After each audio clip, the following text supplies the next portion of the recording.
मी तर कालच सांगितलंय, एक दिवस फक्त आपली मोटारसायकल आणि प्रत्येक वार्डात यांना घेऊन फिरत असतो, बिना भण्या फिरत असतो. मग म्हणता अरे देखो हमारा खासदार कैसा काम करताय. आपण ध्येयवेडा माणूस आहे, आपण हटके माणूस आहे. आपल्याला काही संस्था नाही बघायच्या, आपलं काय नाही, आगे ना पिछा कुछ नाही, आपलं काय नाही. त्याच्यामुळे आपल्या पुढे एकच आहे, ह्या माझ्या गोरगरीब लोकांचे अश्रू पुसायचे.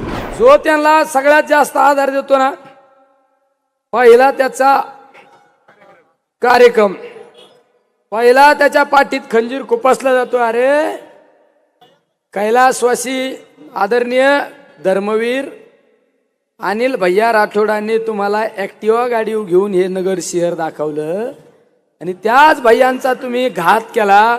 तुम्हाला ही नियती कधी माफ करणार नाही, ही नियती कधी माफ करणार नाही. अरे पण काय योगायोग. अरे ज्या भैयांना गुरुस्थानी मानणारा हा निलेश लंके, त्याच्याच हातून तुमचा त्या ठिकाणी तुम्हाला उत्तर दिलं जाईल. हे तुम्हाला या ठिकाणी हे नियतीला मान्य नाही. ह्या हाताने करायचं आणि याच हाताने फेडायचं. त्यामुळे निश्चित तुम्हाला ही नगर शहरातली जनता उत्तर दिल्याशिवाय राहणार नाही, तुम्हाला या ठिकाणी सांगतो.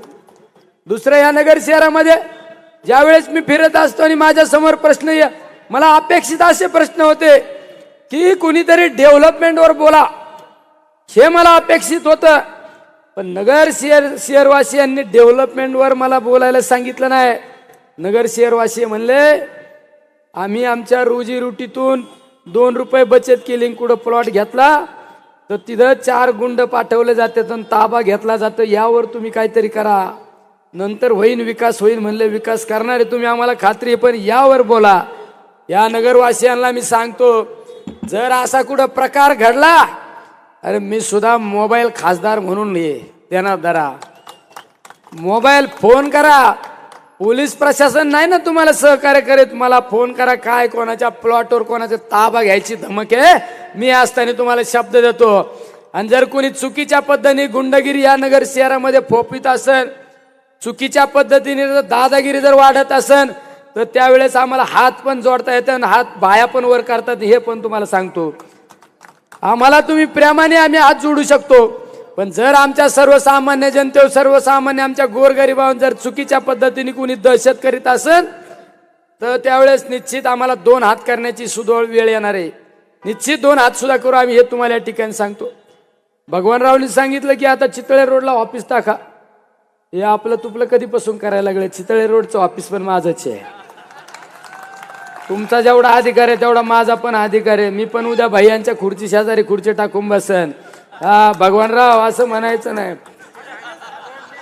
आणि तुमची इच्छा आहे ना, आठवड्यातला 1 दिवस त्या चितळे रोडच्या शिवालयात बसून त्या ठिकाणी कारभार केला जाईल. हा तुम्हाला नगरकरांची इच्छा नाही, ही इच्छा माझी पण इच्छा आहे. आणि दादांच्या साक्षीने सांगतो, दादांना माहिती आहे, दादांसमोर सांगितलं मी का फसवणार नाही.